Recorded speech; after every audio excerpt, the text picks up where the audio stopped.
A persuasão é uma das habilidades humanas mais antigas e, sem dúvida, uma das mais poderosas. Mas como é que ela funciona de verdade? Há mais de 2 milênios, um filósofo grego chamado Aristóteles decidiu decifrar esse código, sabe? Ele criou um verdadeiro manual que, olha, continua surpreendentemente relevante até hoje. E essa pergunta é o ponto central de tudo.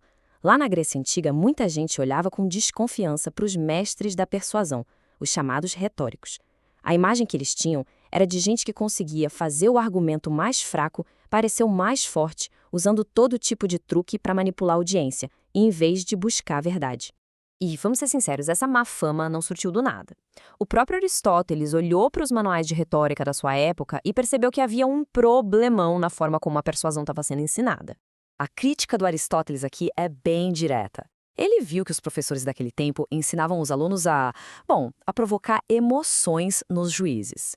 Coisas como pena, raiva, tudo para influenciar a decisão, sabe? A argumentação mesmo, os fatos do caso, ficavam em segundo plano. Para Aristóteles, isso era uma distorção completa da verdadeira arte. Era como tentar vencer um debate no guito, em vez de apresentar as melhores ideias.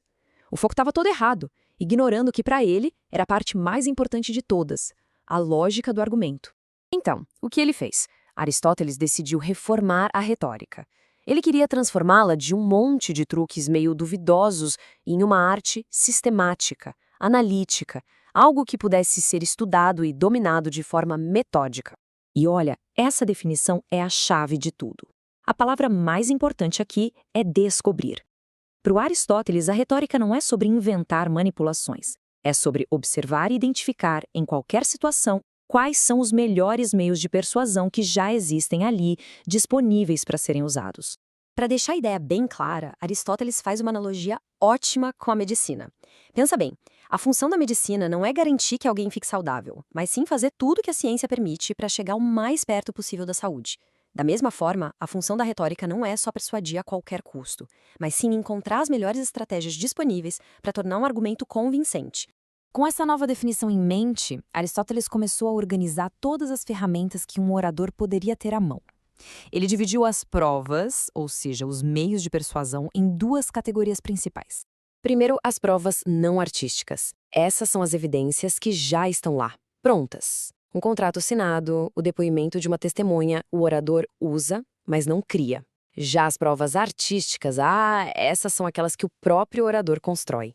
É aqui que a verdadeira habilidade retórica entra em cena. Pensa no argumento final de um advogado no tribunal, por exemplo. E é dentro dessas provas artísticas que a gente encontra a contribuição mais famosa de Aristóteles para a humanidade. Os 3 modos de persuasão, que a gente conhece como ethos, pathos e logos. Ethos tem tudo a ver com credibilidade. A gente tende a se convencer mais por alguém que parece inteligente, honesto e bem-intencionado, não é?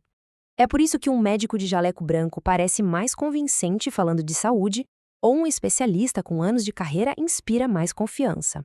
O caráter do orador vira parte do próprio argumento.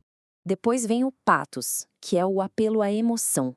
Mas, diferente dos antecessores dele, Aristóteles não via isso só como manipulação.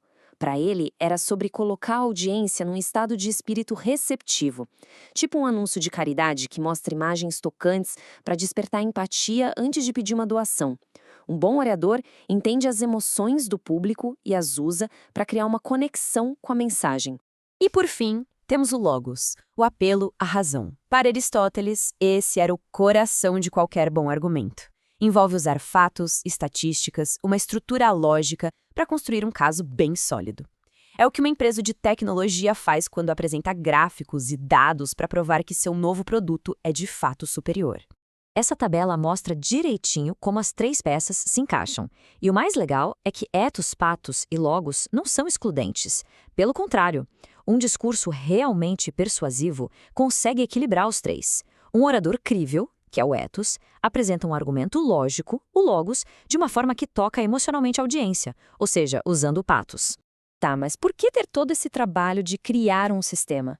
Porque a retórica, quando usada do jeito certo, é tão importante para a sociedade. Bom, Aristóteles nos dá 4 ótimas razões. Vamos lá. A primeira justificativa.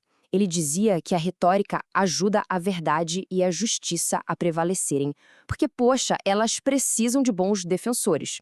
Segundo, ela permite adaptar a mensagem para um público que não se convence só com lógica pura.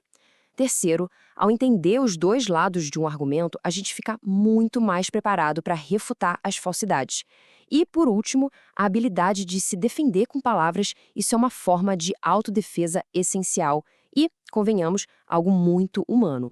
O mais fascinante é que, mesmo tendo sido escritos há mais de 2000 anos, esses princípios continuam sendo a base de como a gente entende a comunicação persuasiva hoje em dia. De um tribunal a uma campanha de marketing nas redes sociais. É incrível. No fim das contas, o sistema de Aristóteles nos deu uma linguagem para desmontar e entender qualquer tentativa de persuasão. Ensina a gente a olhar não só para o que está sendo dito, mas como está sendo dito e por quem. E o mais importante, ele separou a ferramenta, a retórica, da intenção de quem a usa. E isso nos traz de volta à nossa pergunta lá do início. O próprio Aristóteles diria que a diferença não está na habilidade, mas sim no caráter e na intenção. As mesmas ferramentas que podem ser usadas para defender a justiça podem, infelizmente, ser usadas para promover a mentira. A questão que fica, então, não é se a persuasão é boa ou má, mas como nós escolhemos usá-la.